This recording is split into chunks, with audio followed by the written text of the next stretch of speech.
কোন নবী আরাম আয়েশ করেননি। সমস্ত নবী একমাত্র শুধুমাত্র দাওয়াত দিয়েছেন কার? কালেমার, তাওহীদের। বলেন সুবহানাল্লাহ। মুসা আলাইহিস সালামের কালেমা ছিল লা ইলাহা ইল্লাল্লাহ, মুসা কালিমুল্লাহ। আমাদের জাতির পিতা ইব্রাহিম সাল্লামের কালেমা ছিল লা ইলাহা ইল্লাল্লাহ, ইব্রাহিম খলিলুল্লাহ।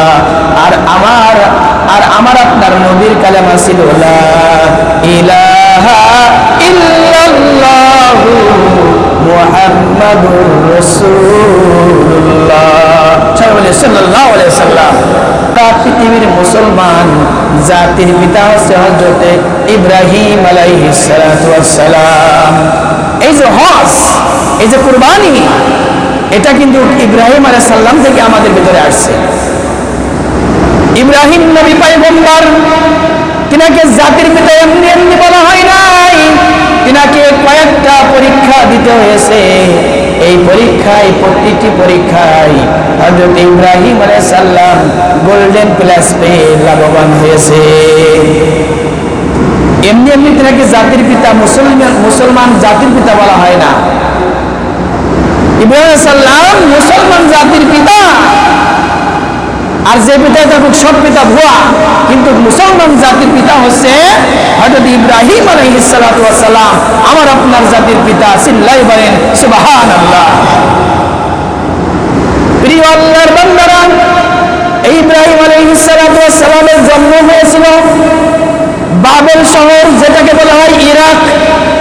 ইরাকের মসুল শহর, উত্তর দক্ষিণ ইরাকের একটি শহরে, যেই শহরে, এই মসুল শহরের একটা বিশাল প্রাসাদ ছিল। সেই প্রাসাদে বসবাস করতেন সেই সময় কঠিনতম বাদশা নমরুদ বসবাস করত। এই যে বাবেল শহর, যেটা ইরাক, এই ইরাকে জন্ম হয়েছিলেন আমার আপনার মুসলমান জাতির পিতা হযরত ইব্রাহিম আলাইহিস সালাতু ওয়াস সালামের। প্রিয় আল্লাহর বান্দারা, এই ইব্রাহিম নবী আমার আপনার জাতির পিতা, তিনার জন্মের সময় কঠিন থেকে কঠিন পরীক্ষা দিতে হয়েছিল। পৃথিবীতে যত নবী আসছে, সমস্ত নবীর ভিতরে মাত্র 2টা নবীর জন্মের আগে সেই সময়কার বাচ্চাদের অন্তরে কাঁপুনি ধরে গিয়েছিল।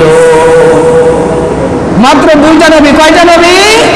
2টা নবীর জন্মের আগে সেই সময় যেই প্রেসিডেন্ট ছিলেন, এই প্রেসিডেন্টের স্বপ্ন থেকে দেখানো হয়েছিল যে তোমার প্রেসার চূর্ণ হয়ে যাবে, তোমার ক্ষমতা ধ্বংস হয়ে যাবে। সেই 2টা নবী হচ্ছে আমার আপনার জাতির পিতা হযরত ইব্রাহিম আলাইহিস সালাম আর বনি ইসরাইলের নবী হযরত মূসা আলাইহিস সালাম। এই দুটো নবীর যেই বাদশা ছিলেন ফিরাউন এবং নমরুদ, তারা নিজেরা বলতো আনা রাব্বুকুমুল আলা, আমি সবার খোদা। কি বলতো? আমি সবার খোদা, আমাকে সিজদা করো, আমি সেই খোদা, আমি তোমাদের যা বলবো তাই মানতে হবে। তেমনি ভাবে নমরুদও এই বাচ্চার ভিতরে আরেকটা বাচ্চা ছিলেন।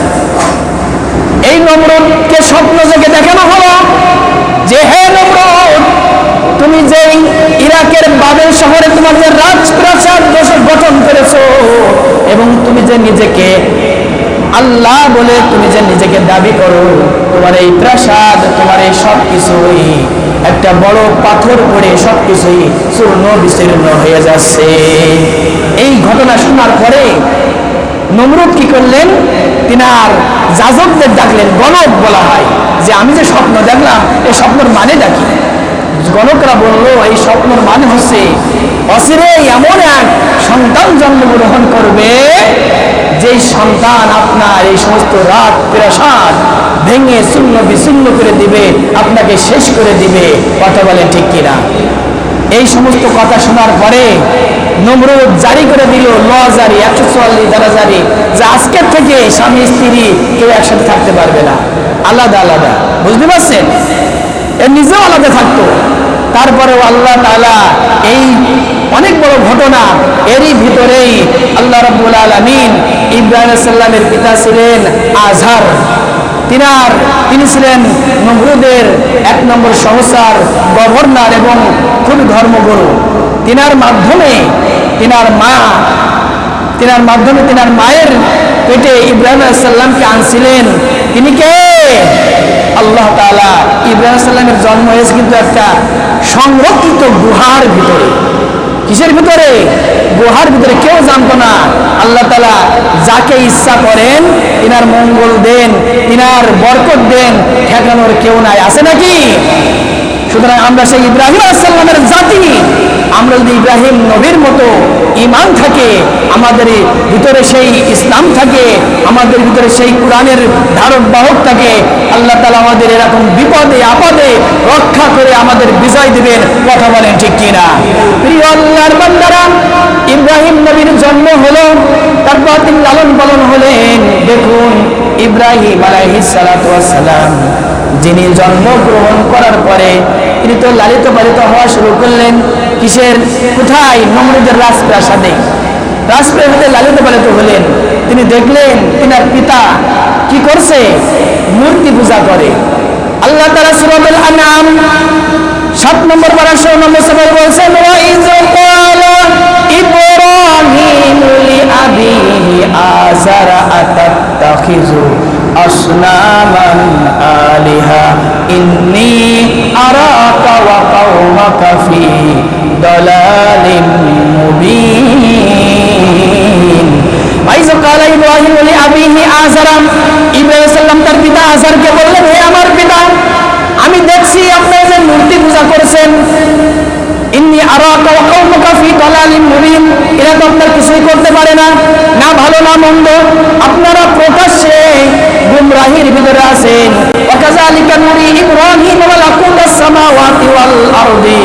এবার আল্লাহ তাআলা ইব্রাহিম আলাইহিস সালামকে আসমান জমিনের ভিতরে যত অলৌকিক ঘটনা আছে সমস্ত কিছুই তার অন্তরের ভিতরে দিয়ে দিলেন, যাতে ইব্রাহিম আলাইহিস সালাম আল্লাহর প্রতি সমস্ত কিছু জেনে বুঝে তিনি যেন দাওয়াতটা সুন্দরভাবে পরিচালনা করতে পারেন। বলেন সুবহানাল্লাহ। ইব্রাহিম আলাইহিস সালাম আমাদের জাতির পিতা। আমাদের জাতির মা ছিলেন দুটা। কয়টা ছিলেন? একটা হচ্ছে সারা, আর একটা হচ্ছে হাজেরা। ইব্রাহিম সাল্লামের স্ত্রী ছিলেন কয়টা? দুইটা। তাহলে আমাদের মা হচ্ছে তো আমাদের জাতীয় মা ছিলেন, মুসলমান জাতির মা ছিলেন দুইটা। এই হাজেরার গর্ভে নিয়েছিলেন হযরত ইসমাঈল আলাইহিস সালাম, জন্মগ্রহণ করেছিলেন 86 বছর বয়সে। আর সারার গর্ভে আসছিলেন হযরত ইসহাক আলাইহিস সালাম। বলেন সুবহানাল্লাহ। হযরত ইসমাঈল আলাইহিস সালামের মাধ্যমে আল্লাহ রাব্বুল আলামিন বাইতুল্লাহ শরীফ, যেটাকে বলা হয় কাবা, এই কাবা গঠন করেন, কাবার ভিত্তিপ্রস্তর স্থাপন করেন। আর হযরত ইসহাক আলাইহিস সালাম সারার থেকে যিনি আসেন, তিনি হচ্ছে ইসহাক আলাইহিস সালাম, তিনার পুত্র ছিলেন ইয়াকুব, যেটাকে বলা হয় বনি ইসরাঈল। এই ইয়াকুব আলাইহিস সালামের মাধ্যমে আল্লাহ রাব্বুল আলামিন ফিলিস্তিনের জেরুজালেমে বাইতুল আকসা মসজিদ নির্মাণ করেন। বলেন সুবহানাল্লাহ। দেখছেন কমে যাচ্ছে। তাহলে ইব্রাহিম সাল্লামের দুইটা স্ত্রী, তিনার ভিতরে ইসহাক আলাইহিস সালাম সারা, আর ইসমাঈল আলাইহিস সালাম ছিলেন হাজেরা। হাজেরার মাধ্যমে ইসমাঈল আলাইহিস সালামের মাধ্যমে হয়েছে বাইতুল্লাহ, আর সারার মাধ্যমে ইসহাক আলাইহিস সালাম, ইয়াকুব আলাইহিস সালামের মাধ্যমে হয়েছে বাইতুল মুকাদ্দিস মসজিদ, আমাদের সেই প্রথম কিবলা। চিল্লায় বলেন সুবহানাল্লাহ। এভাবে কিবলা নির্ধারণ করা হলো।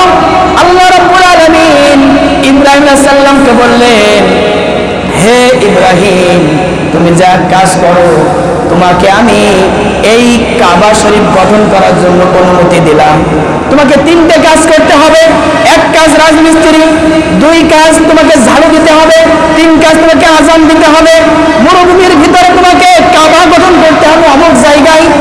এই যে বাইতুল্লাহ যারা হজ করতে গিয়েছেন, দেখবেন কোরআনুল কারীম আল্লাহ তাআলা বলছেন, এই কাবার সোজাসুজি আল্লাহ তাআলা ফেরেশতাদের যে কিবলা সেটাও নির্ধারণ করেছেন বাইতুল মামুর। কি বলেছে না? বাইতুল মামুর আছে ফেরেশতাদের কিবলা। চিল্লায় বলেন সুবহানাল্লাহ। একেবারে কাবার সোজাসুজি। সেখানে একসাথে 70,000 থেকে 70 লক্ষ একসাথে নামাজ পড়লে দ্বিতীয়বার আর কোনো ফেরেশতা নামাজ পড়ার সুযোগ পায় না। সেই মসজিদে সেই ফেরেশতাদের কিবলাও আমাদের কিবলা সোজাসুজি 7ম আসমানে। চিল্লায় বলেন সুবহানাল্লাহ। আল্লাহ তাআলা ইব্রাহিম আলাইহিস সালামকে কাবা নির্মাণের কথা বললেন। কাবা নির্মাণ করতে গেলে কি রাজমিস্ত্রি হতে হয় না? এবং বললেন তুমি কাবা নির্মাণ করো দুইজন মিলে ইসমাইল এবং ইব্রাহিম সাল্লাম মিলে এবং কাবা নির্মাণ করার পরে তোমরা ঝাড়ু দাও। তাহলে নবীদেরকেও আল্লাহ তাআলা মসজিদে ঝাড়ু দেওয়ার কাজ করেছেন। সুতরাং যারা মসজিদ ঝাড়ু দেবে তাদেরকে নবীওয়ালা কাজের সাথে তুলনা করা হয়েছে। বলেন সুবহানাল্লাহ। মসজিদ শুধু কি মুয়াজ্জিন সাহেব ঝাড়ু দেবে, খাদেমরা ঝাড়ু দেবে নাকি আমরা সবাই দেব? যারা যারা ঝাড়ু দেব তারা সকলেই মসজিদ ঝাড়ু দেওয়ার সাথে সওয়াব পাবো এবং নবীওয়ালা কাজের সাথে শরীক হব। চিল্লায় বলেন সুবহানাল্লাহ। এরপর আল্লাহ তাআলা বলেছেন, হে আমার পয়গম্বর ইব্রাহিম আলাইহিস সালাম, আপনি আযান দিন। ইব্রাহিম সালাম বলেছেন, হে আল্লাহ, আমি যে আযান দেবো আমার তো আশেপাশে কেউ নাই, কিন্তু মরুভূমি, আমি আযান দেবো, আমার আযান শুনবে কে? বলছে আপনি আযান দিন। এই আযানের আল্লাহু আকবার, আল্লাহু আকবার, আল্লাহ বড়, আল্লাহ বড়, এই যে আযান আপনি দিবেন, এই আযানের যেই সুর কণ্ঠ আমি পৃথিবীর শেষ প্রান্ত পর্যন্ত পৌঁছে দেওয়ার দায়িত্ব আমি আল্লাহর। বলেন সুবহানাল্লাহ। যারা এই আযানের ধ্বনি শুনেছে তারা এই হজ করার সুযোগ পাবে, আল্লাহর পক্ষ থেকে উমরা করার সুযোগ পাবে। চিল্লায় বলেন সুবহানাল্লাহ। আল্লাহ তাআলা আমাদের উমরা এবং হজ করার তৌফিক দিন। বলেন আমিন। আমাদের হজের কার্যক্রম শুরু হয়ে গিয়েছে, মক্কা মদিনায় যাওয়া শুরু হয়েছে, বিভিন্ন দেশ থেকে মানুষ আসছে, তাকবীর দিচ্ছে, লাব্বাইক আল্লাহুম্মা লাব্বাইক ইন্নাল হামদা ওয়ান নি'মাতা লাক ওয়াল মুলক লা শারীকা লাক লাব্বাইক। আমরা যদি ঠিক এই হজের মতো লাব্বাইক আল্লাহর শরীক দিয়ে আল্লাহ আমরা নাজির হয়েছি, আল্লাহ আমাদের সমস্ত কিছু মাফ করে দাও।